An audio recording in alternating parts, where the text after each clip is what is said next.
Amigos y amigos, tengan todos muy buenas noches y bienvenidos una vez más a otra emisión de La Boca del Lobo. Hoy estamos transmitiendo, hoy 18 de marzo, viernes lluvioso, tormentoso. Estamos trabajando para ustedes en la producción Silvia Carballo, en la conducción de este programa, este humilde servidor Nagen Reyes, y en los controles José María Morales. Mi compañero Nicolás Dibulsin hoy no nos acompañará por razones de salud, pero tranquilo que no es nada muy severo. Bien, el programa de hoy, como siempre, nos toca revisar el doloroso acontecer internacional, realmente teniendo como el plato fuerte de la jornada lo referido a la actualización de la invasión de Rusia a la República de Ucrania, y por supuesto también vamos a hacer un breve análisis o comentario, más propiamente dicho, en lo referido a la orden de extradición emitida por un tribunal de la República de Honduras para que sea extraditado el expresidente Juan Orlando Hernández. Bueno, en cuanto al invitado de hoy, la invitada es la abogada Dania Ríos, y ella va a estar conversando con nosotros lo referido a la Agenda 2030 y sus implicaciones en América Latina. Vamos de inmediato entonces, como les comenté, con mi actualización de la guerra en Ucrania. Básicamente esta semana llegamos a la tercera semana de conflicto y ha habido muchísimo intercambio diplomático, o mejor dicho, lo que se llama diplomacia de micrófonos. En ese sentido, en lo que respecta a Ucrania y Occidente, han habido, tal vez lo que más podemos destacar fueron las dos alocuciones del presidente de Ucrania, Volodymyr Zelensky, una locución ante el Congreso de los Estados Unidos, donde básicamente volvió a solicitar la zona de exclusión aérea y más apoyo militar, sobre todo el tipo de misiles S-300 para poderse proteger su espacio aéreo. Y adicionalmente a ello, difundió un video realmente emotivo, conmovedor, donde se mostró los horrores y el sufrimiento del pueblo ucraniano producto de la invasión rusa que está teniendo lugar en este momento. Adicionalmente a ello, también ese mismo día o el día posteriormente, también ofreció una presentación vía telemática el mandatario de Ucrania ante el Parlamento de Alemania, y básicamente es insistiendo en el mismo pedido. Ambos ocasiones, Volodymyr Zelensky, sobre todo en el caso del Congreso de los Estados Unidos, recibió una ovación de pie. Realmente fue un momento muy emotivo. En todo caso, también el presidente estadounidense Joe Biden ha anunciado que enviará $800 millones en ayuda militar. Básicamente esta ayuda militar se refiere a los misiles tipo Stinger o Javelins, que son los misiles tierra-aire que le permiten repeler los ataques de los blindados, y también han sido utilizados para derribar algunos helicópteros artillados rusos que están operando o descargando fuego contra territorio ucraniano. Y también es el señalamiento del presidente Biden, concretamente el día de ayer dijo que Putin es un criminal de guerra, lo cual fue rechazado automáticamente por Moscú y ha avinagrado un poco las relaciones entre ambos países. Adicionalmente a ello, Moscú también ha lanzado sanciones contra el propio mandatario Joe Biden, sus personeros de gobierno. Adicionalmente a ello incluyó a el primer ministro de Canadá, Justin Trudeau. Es decir, que ha sido una semana de mucho movimiento diplomático. Y acaba de concluir hoy con la llamada telefónica del presidente Joe Biden con su homólogo de la República Popular de China, el totalitario Xi Jinping, con lo cual justamente abordaron el tema de Ucrania, pero acá destaca China, que no quiere formar parte de esta esfera de conflicto porque se puede ver lesionada en materia económica A China no le conviene en ningún momento ser objeto de imposiciones de sanciones por parte de Occidente, porque esto va a afectar lógicamente su desarrollo, y al mismo tiempo también China tiene importantes inversiones en Ucrania y tal vez y definitivamente una de las potencias que está interesada en que este conflicto llegue a su fin también va a ser Ucrania.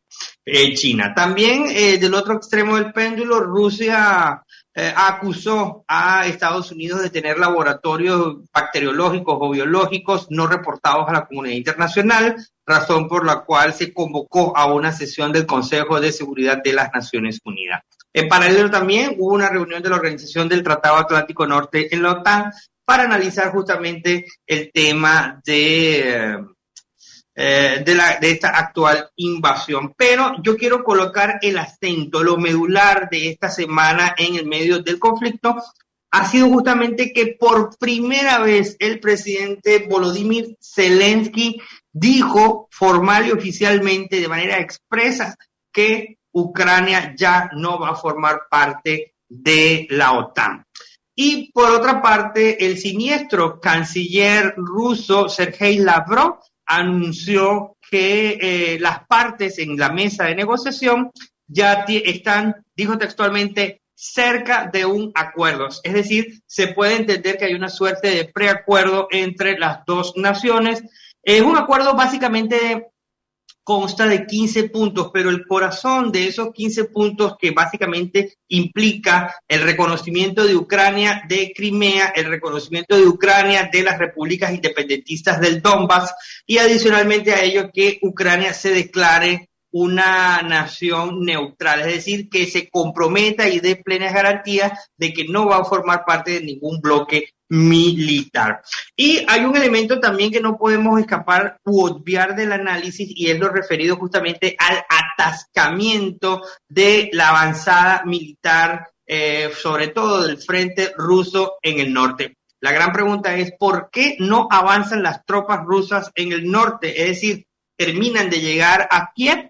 Es una gran incógnita. Una de las hipótesis que se manejan es que efectivamente se trata de que tiene problemas de logísticos las tropas rusas. Otra tesis es que efectivamente la resistencia ucraniana ha impedido efectivamente el avance de las tropas rusas con respecto a su lo que es el natural avance de sus tropas.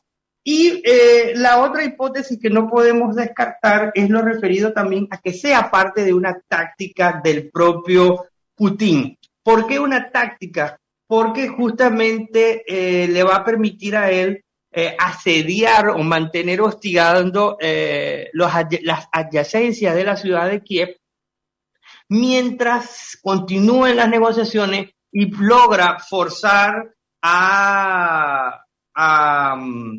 y logra forzar a las tropas de Ucrania para que se firme un acuerdo. Y para concluir, el tablero mundial de hoy es que el presidente de Honduras, el señor Juan Orlando Hernández, cuyo hermano ya está preso en los Estados Unidos por tráfico de estupefacientes y armas, un tribunal ordenó su extradición, con lo cual entonces será el primer presidente constitucional y la era democrática, no solamente de Honduras, sino de toda Latinoamérica, que podría ser procesado como un criminal ordinario en un tribunal de los Estados Unidos y tiene 3 cargos poderosos: tráfico de estupefacientes o tráfico de drogas, toneladas de cocaína enviadas a los Estados Unidos, tráfico de armas y corrupción. Con lo cual, ahora sienta las bases para que cualquier exmandatario pueda ser procesado en un tribunal ordinario de los Estados Unidos. Tal como habíamos prometido acá en La Boca del Lobo, tu espacio de derecha, vamos a iniciar nuestra conversación con la abogada Tania Ríos. Doctora, muy buenas noches y bienvenida a La Boca del Lobo. La audiencia, doctor Najem, es un gusto para mí compartir esta noche y esta conversación contigo. Bien, ante todo quiero comenzar agradeciéndole su invitación a su interesante taller que dictó el día de hoy, justamente abordando este tema de la Agenda 2030 y todas sus implicaciones en América Latina, transversalmente en diversas áreas, ambiente, alimentos, educación, entre otros aspectos. ¿Puede definirnos qué es para usted la Agenda 2030? Es una hoja de ruta que fue elaborada a lo largo de décadas y que ha tenido sus antecedentes en distintos episodios, principalmente las últimas cumbres que se han realizado en las Naciones Unidas, como por ejemplo la de la Cumbre de la Tierra en el 92, la de población en el Cairo del 94, la de Beijing en el 95, tenemos la del milenio en el 2000 y finalmente la del 2015, que es el de desarrollo sostenible. A lo largo de estas cumbres se han adoptado programas específicos que finalmente terminan incluyendo lo que hoy conocemos como los 17 Objetivos de Desarrollo Sostenible. Y pues bien, ahí encontramos como por ejemplo lo que es lo transversal a esta agenda, la igualdad de género, en el objetivo número 5 que había sido adoptado en la cumbre de Beijing en el 95, oficialmente, ¿sí? Encontramos la Agenda 21 o Programa 21 que fue adoptado en el 92 en Río de Janeiro y así sucesivamente. Esta agenda que se conoce como Agenda 2030, principalmente u Objetivo de Desarrollo Sostenible, tiene una vigencia de 15 años. Fue adoptado en el 2015 en Nueva York y tiene un plazo de ejecución hasta el 2030. Bien, usted en su ponencia de hoy se refería justamente a la decodificación de la agenda. ¿A qué se refiere usted con eso de la decodificación de la agenda o por qué es tan importante decodificarla? Es importante porque esta agenda conlleva una subagenda, digamos. Si bien se presenta con un lenguaje muy amigable, con objetivos que en principio, pues cualquiera estaría de acuerdo, quién no quisiera reducir la pobreza, el hambre, tener educación para todos, salud para todos, etcétera. Bueno, pues lo peculiar de esta agenda, así como las demás que le precedieron, es precisamente el lenguaje engañoso que utiliza para instalar una pseudo verdad, pero en realidad conlleva planes mucho más profundos de los que nosotros normalmente podemos comprender. Pero todo esto finalmente se despliega en los documentos oficiales, que si bien es cierto tienen muchas páginas, al leerlo sí es posible detectarlo. Y todo se sustenta finalmente en una premisa muy sencilla, que es de que el hombre finalmente se constituye en el enemigo de la naturaleza, el enemigo, el mayor enemigo, y por lo tanto hay que eliminar a ese enemigo, porque caso contrario no existiría o no existirá una posibilidad de desarrollo, ¿no? Entonces pasamos de una visión antropocéntrica donde el hombre era el centro y la naturaleza estaba en función al hombre, a ser todo lo contrario, y más que eso aún, porque ya no es el hombre en función a la naturaleza, sino que él como enemigo absoluto al que hay que eliminar. Bueno, disculpe un poco mi ignorancia y usted me corrige, dado que usted es el especialista.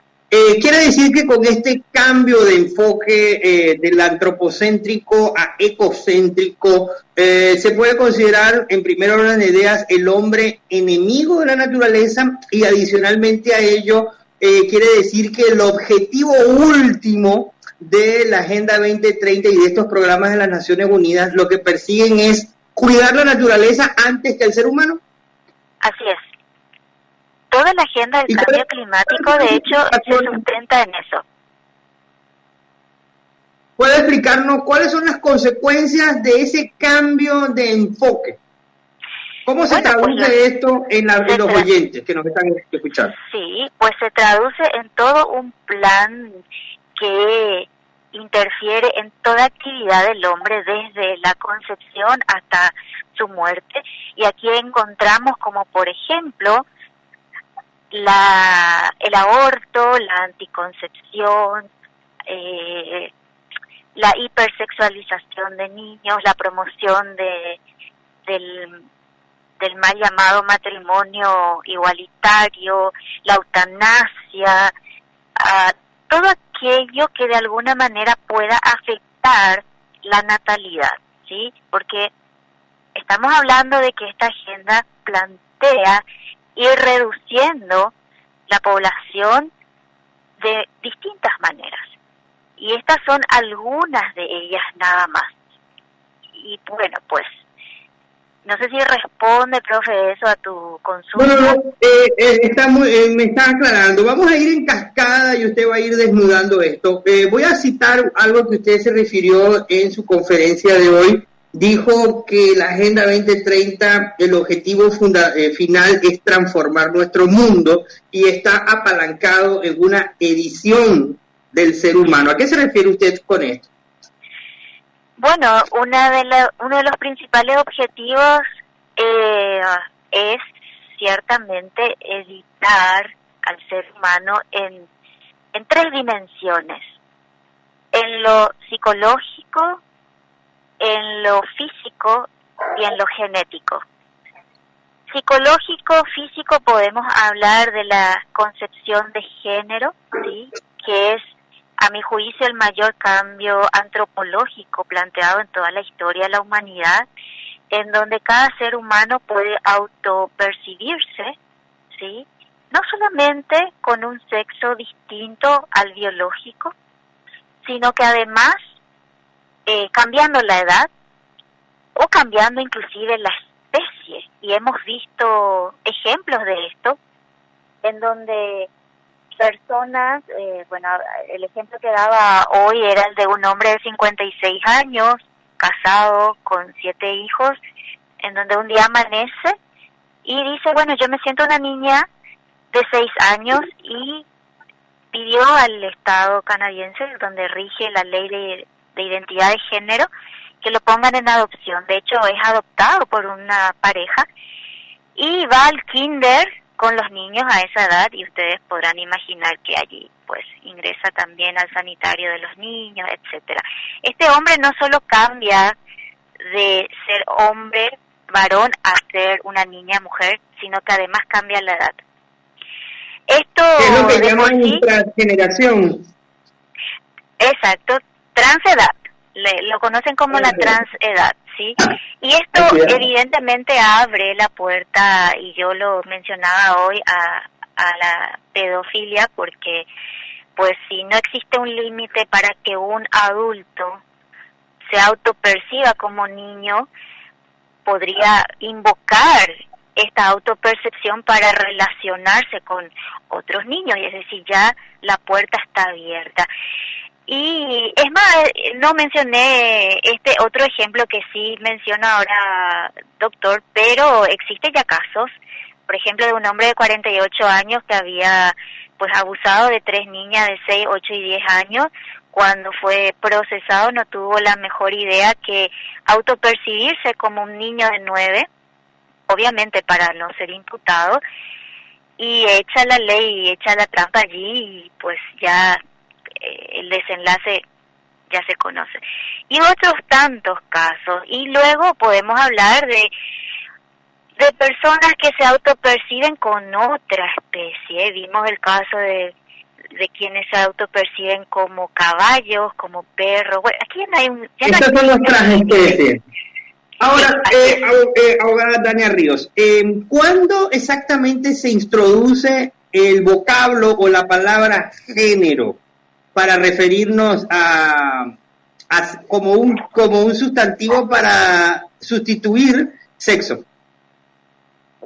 Esto se introduce oficialmente en la cumbre de Beijing del año 95, y de allí empieza toda un despliegue que digamos que baja línea a los distintos países. Y bueno, ya hoy conocemos cómo esto ha transversalizado todas las políticas públicas de los países y es prácticamente una agenda obligada.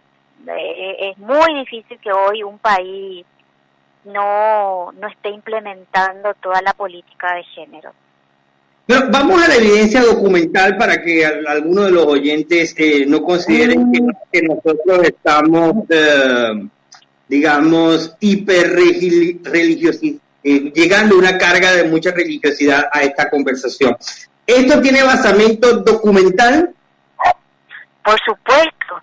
La cumbre de Beijing emitió un programa oficial en donde se expide con relación a esto en particular, y eso está al alcance de cualquier persona. Lo pueden buscar. ¿Dónde yo puedo, cualquiera que nos esté escuchando, dónde puede acceder a los documentos de la cumbre de Beijing de 1995? En la web está disponible, lo pueden ver sin mayores inconvenientes.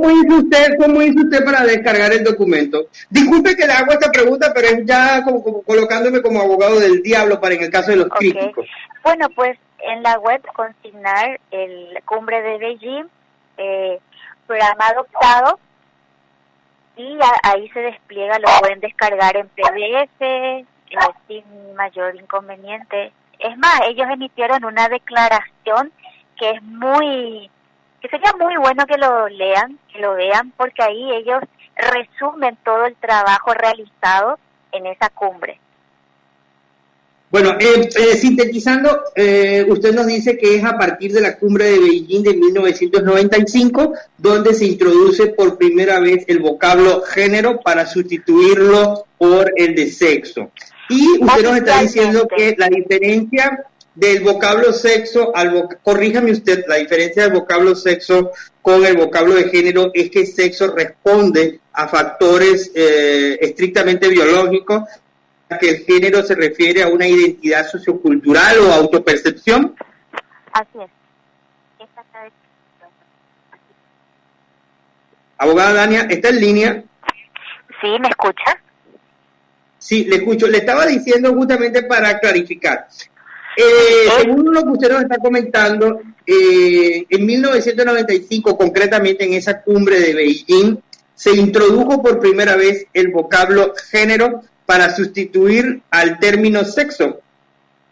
Sí, oficialmente lo introdujeron en una instancia que posteriormente, que lo adoptó y fue bajando a todos los países. Es así como usted lo dice, doctor, la palabra género responde, o el concepto de género responde a una identidad sociocultural que puede variar, no es algo definido. En cambio, el sexo sí responde al dato biológico de cada persona. Claro, que es lo que marca el ADN. Muy bien. Ahora, dentro de esta agenda, usted hablaba también de la edición del ser humano. Y la edición del ser humano no solamente se limita a estos temas de género, también hay otros autores como Francis Fukuyama. Él habla del transhumanismo y del posthumanismo, que se refiere justamente a que nosotros, los seres humanos, vamos a tener embutidas máquinas. ¿Está esto dentro de la Agenda 2030? Sí, de hecho lo llaman la cuarta revolución industrial, y eso está muy debatido en el foro de Davos que se celebra cada año en enero. a instancia del Foro Económico Mundial, que también les invito a que estén mirando la página oficial, ver los temas que se discuten. Esto es muy discutido y de hecho ellos manifiestan de que esta es la última generación de seres humanos que no tienen incorporado una máquina o que estén, exacto, o una máquina. Ahora, le coloco un caso del libro de Fukuyama sobre el poshumanismo, transhumanismo, para que nuestros oyentes vean que no son especulaciones solo de usted, sino que también existe literatura de autores altamente especializados que están abordando el tema. Continuamos con el caso del transhumanismo. Textualmente usted dijo que los documentos de las Naciones Unidas contemplan textualmente que el transhumanismo es para mejorar las capacidades humanas. ¿Es esto cierto o hay algo detrás o hay algo oculto en el fondo de esto? No, de hecho esa es la definición del transhumanismo, que todo según su propia definición apunta a mejorar las capacidades del ser humano. Es decir, lo presentan como algo muy prometedor y algo bueno en principio. Es así, es así. Ahora, usted hoy habló justamente que uno de los primeros casos de este transhumanismo es a través de lo que se llama la edición genética. Estamos hablando de evidencia científica y ya concretamente lo que usted llamó el CRISPR. ¿Qué es el CRISPR? Sí, la edición genética vendría a ser ya la última instancia de edición del ser humano, porque ya estamos hablando a nivel, pues como dice, genético, y hoy existe ya una técnica de muy alta precisión que se llama CRISPR-Cas9, que consiste básicamente en poder pues recortar un tramo del ADN y colocar una pieza distinta a ese tramo, ¿sí? Es de muy alta precisión y ya se está pues trabajando con esto desde el 2013 aproximadamente, y tal es así que en el 2020 recibió el Premio Nobel de Química, la manipulación con estas tijeras genéticas, como le llaman. 2 mujeres se llevaron el Premio Nobel por causa de por este descubrimiento, por esta manipulación de muy alta precisión. Así es. Ahora, usted también planteaba en la conferencia de hoy que habían 2 grandes vacíos a su juicio dentro de la Agenda 2030. El primero de ellos es la familia y después usted hablaba de las libertades. ¿Me puede explicar por qué usted habla de que son grandes vacíos? Porque ninguno de los objetivos, que son 17, se contempla a la familia propiamente. Si bien se le nombra en algunas partes de forma aislada, sin embargo, sabiendo que la familia hoy es la base de la sociedad, eso es algo, ni siquiera es algo religioso, es una cuestión natural, sabemos que es así. Y bueno, en la Constitución Nacional de Paraguay, y como hemos visto también en los instrumentos internacionales, se reconoce a la familia como la base natural de toda sociedad. Sin embargo, no aparece, no está visibilizada como tal. Y esto por una cuestión muy lógica, porque la agenda en sí lo que hace es promover otras maneras de familia que no precisamente responden a la que se conforma entre un hombre y una mujer. De hecho, la familia en sí, como la conocemos hoy, así tal, pues digamos que debería de alguna manera desaparecer o estar completamente invisibilizada para el 2030. Y lo otro que mencionaba, doctor, es la abolición de las libertades. En realidad lo que hace es no garantizar ninguna de las libertades, y por ende, pues obviamente aquí podemos decir que las libertades son abolidas, lo que es el libre albedrío, como le conocemos a esto. Ninguna, ni la de movimiento, inclusive podemos hablar la de conciencia, porque dentro de toda esta revolución, esta 4ª revolución industrial, ya han planteado de que la mente humana puede ser hackeada, ¿sí? Es decir, ya inclusive pues tienen la mirada en que el hombre deje de tener conciencia, y la conciencia es la que nos lleva a ser, valga la redundancia, conscientes de nuestros propios actos. Fíjese, yo voy a permitirme compartir con usted y con la audiencia un párrafo de las conclusiones del libro Francis Fukuyama. El libro se llama El fin del hombre, consecuencia de la revolución biotecnológica. Es un libro publicado por Ediciones B en el año 2002. Y voy a leer textualmente un párrafo que dice: el inicio de una era posthumana. Y comenzó diciendo esto que le quiero decir. Es posible que estemos destinados a adoptar una clase de libertad o que el próximo estadio de la evolución sea, como han expuesto algunos, un estadio que asumiremos deliberadamente el control de nuestra composición biológica, en lugar de confiarlas a las fuerzas de la naturaleza. Más adelante sigue diciendo, puede que estemos a punto de entrar en un futuro poshumano, en el que la tecnología nos dotará de la capacidad de alterar gradualmente esa esencia con el tiempo. Muchos abrazan este poder bajo el estandarte de la libertad humana. Desean maximizar la libertad de los padres para elegir la clase de hijos que tendrán, la libertad de los científicos para investigar y la libertad de los empresarios para utilizar la tecnología con el fin de generar riqueza. ¿Qué opinión le merecen estas líneas que estoy compartiendo con usted de Francis Fukuyama?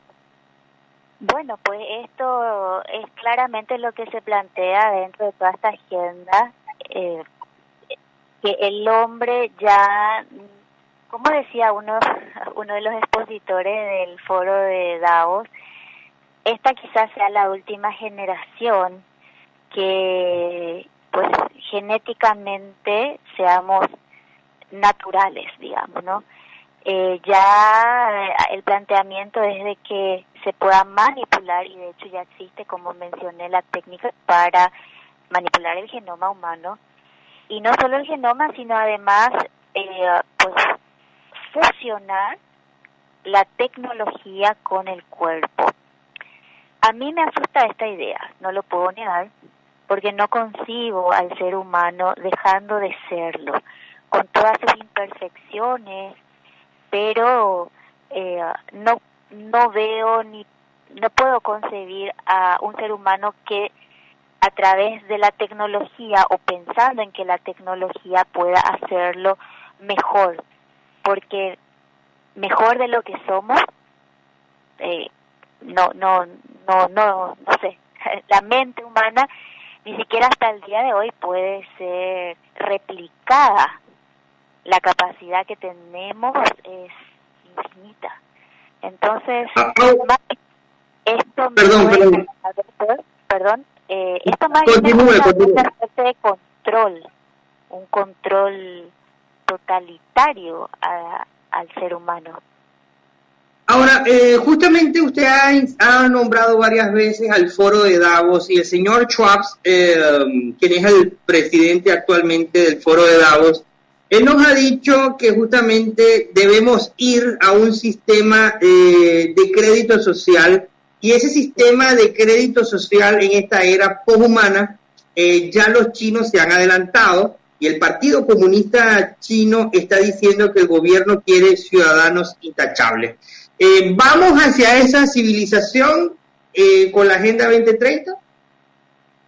Sí, de hecho la Agenda 2030, en pos de su equidad social, justicia social, o igualdad, la igualdad plantea de que todos debemos estar al mismo nivel, y eso implica de que nadie puede sobresalir por encima de otros. Todo lo que tenga que ver con los méritos, con ganancias superiores, todo debe ser controlado. En cuanto al crédito social, pues se plantea, sí, ciertamente, como el modelo que está implementando China comunista, que hoy ya se está replicando en otros países, y no es otra cosa que el control total de los ciudadanos a través de la tecnología para que tengan ciertas conductas y estas conductas a la vez le permitan generar créditos, ya sea positivos o negativos. Si las conductas responden a lo que el régimen considera correcto, entonces se les asignan ciertos puntos que a la vez le permiten, por ejemplo, comprar determinados alimentos o acceder a determinados alimentos, a traslados, a viajes, etcétera. Ahora bien, usted habla lo medular. El régimen comunista, las autoridades del Partido Comunista Chino son los que escriben y definen esos estándares de ciudadano intachable. Por tanto, entonces, criticar o cuestionar la corrupción del gobierno no entraría allí. Así es. Por supuesto que el régimen que controla es el que establecerá las reglas, los parámetros que van a ser juzgados como positivos o negativos, y los castigos se vendrán en el caso de que sea negativo, y positivo le permitirán acceder a ciertas cosas. Es crear categorías de ciudadanos, de primera, de segunda, de tercera. Me parece oportuno que le digamos a la gente, porque siempre habrá un cándido que dirá que en China se vive mejor que en Paraguay, o se vive mejor que en Brasil o en Honduras, pero estas personas que viven en China, ninguno tiene la posibilidad de criticar o cuestionar al régimen. No, de hecho no es posible. Lo hace, ¿cuál es el destino? ¿Recuerdan ustedes lo que le pasó al médico que descubrió el coronavirus? Sí, por supuesto, estamos hablando de un régimen totalitario, estamos hablando de que hoy la tecnología está al servicio de un régimen para controlar las 24 horas a sus ciudadanos y aplicar estos créditos, y si no se si las conductas no se ajustan a lo que el régimen establece, pues obviamente hasta podrían dejar de recibir alimentos, por ejemplo. Y esto lo matarían de hambre entonces a quien se atreva a denunciar la corrupción del régimen. Abogada Tania, quiero compartir un último párrafo porque me parece de gran importancia y muy loable ese esfuerzo que usted hace por decodificar la Agenda 2030 para hacérsela más digerible a la gente, más allá de esas voluminosas 700 páginas del documento. Francis Fukuyama cierra su libro diciendo que, sin embargo, el mundo poshumano podría ser mucho más jerarquizado y competitivo que el actual, y por lo tanto podría estar plagado de conflictos sociales. Podría ser un mundo en el que se haya perdido el concepto de humanidad común, porque habremos mezclado nuestros genes con tantas especies que ya no tendremos una idea clara de qué es un ser humano. Y más abajo dice: no tenemos por qué aceptar ninguno de estos futuros bajo el falso estandarte de la libertad si ésta extraña unos derechos reproductivos ilimitados y una investigación científica irrestricta. ¿Algún comentario sobre estas palabras de François Fukuyama? Pues yo me quedaría con que no deberíamos aceptar ninguna de estas propuestas. Si bien son ideas y planes que están proyectados, considero que cada ciudadano, si hace consciente esto, puede en su entorno impedir que avance. De hecho, el llamado, doctor, es el de que cada ciudadano se levante y haga frente a esta agenda. Estamos hablando del futuro de nuestras generaciones, nuestros hijos, nietos, y lo que pretenden para ellos en ese futuro que es aquí cerquita nada más. Y considero que cualquier persona que entiende el alcance de esto, pues naturalmente se opondrá. Por eso es que utilizo el lenguaje muy amigable, muy bonito, para que no sea tan evidente. Pero bueno, nuestro deber es empezar a evidenciarlo y que cada persona a su vez llegue a su entorno y pueda también poner en evidencia. Creo que si nos ayudamos entre todos podremos hacer algo. Bien, muchísimas gracias, abogada Dania Ríos. Aprovechando su fugaz visita a la ciudad de Asunción, le deseo un feliz retorno a su morada y espero verla próximamente en La Boca del Lobo. Muchísimas gracias, doctor, y un saludo a toda tu audiencia. Bien, eran las palabras de la abogada Dania Ríos, quien nos acompañó en el día de hoy en una conferencia que hizo justamente analizando y decodificando lo que es la Agenda 2030 y las implicaciones de esta en las realidades de los países latinoamericanos. Estamos en el tramo final de La Boca del Lobo y no me quería ir del programa de hoy sin ponerle las palabras de Agustín Laje, quien también se pronunció al respecto de la Agenda 2030. José, por favor, ayúdame. 2030, por favor. La Agenda 2030 es un plan de acción de Naciones Unidas. Está compuesta por prácticamente todos los estados del globo. Esa agenda plantea 17 objetivos para cumplirse a más tardar año 2030. Son muy variados y cuando uno los lee, publicados en la página de la ONU, de Naciones Unidas, va a encontrar que todo suena muy bonito. Queremos acabar con el hambre en el mundo, que las personas vivan en paz, sean libres, iguales. Cuando uno lee eso, como que se atonta porque está leyendo una pieza de marketing político. Cuando empezás a leer entre líneas, empezás a encontrar que entre las distintas metas de los 17 objetivos hay subliminalmente algunas cositas que ya no son tan claras. Por ejemplo, en 4 objetivos aparece la legalización del aborto, la ideología de género impulsada hacia los niños en los colegios. En una de las metas de educación llama a que los niños sean educados para la ciudadanía global, cuando en verdad nosotros somos ciudadanos no del mundo, sino de estados, nación. Ser ciudadano es una referencia a nuestros derechos políticos respecto de nuestro estado. ¿Qué es educar a un niño para la ciudadanía global? ¿O será que se está formando un gobierno global? ¿Qué es la Agenda 2030, por favor? Bien, ese es el periodista argentino Agustín Laje, reconocido internacionalmente como uno de los grandes críticos del neocomunismo y del globalismo. Bueno, solo me resta invitarlos. Este es un tema que realmente da para muchos programas, porque esto se enmarca dentro de una línea del pensamiento, una línea científica que se llama bioética. No vayan a creer que se trata de temas de iglesias, de curas o de evangélicos. Esto está enmarcado dentro de un campo del saber, de un conocimiento disciplinar que se llama bioética. Y mi invitación a todas las personas que deseen adentrarse, comprender un poco más en profundidad lo referido a la Agenda 2030, primero acérquense a los propios documentos oficiales, a las páginas web de la Organización de las Naciones Unidas. Y por supuesto también consulten literatura de autores especializados, como el caso de Francis Fukuyama, como de Agustín Lange. Tenemos una referente paraguaya, que es la abogada Dania Ríos. También en esta temática ha estado trabajando la abogada Valeria Infran, que son referentes realmente con rango intelectual de este tema. Y también pueden buscar el propio libro del Gran Reset, que lo escribió el presidente del Foro de Davos, que justamente él plantea que no tendrás nada y serás feliz, y también nos dice que tenemos que cambiar y que nosotros somos los autores de la destrucción del mundo. Realmente vale la pena. Voy a tratar, si a ustedes les interesa, voy a tratar de desarrollar otros programas sobre esta temática.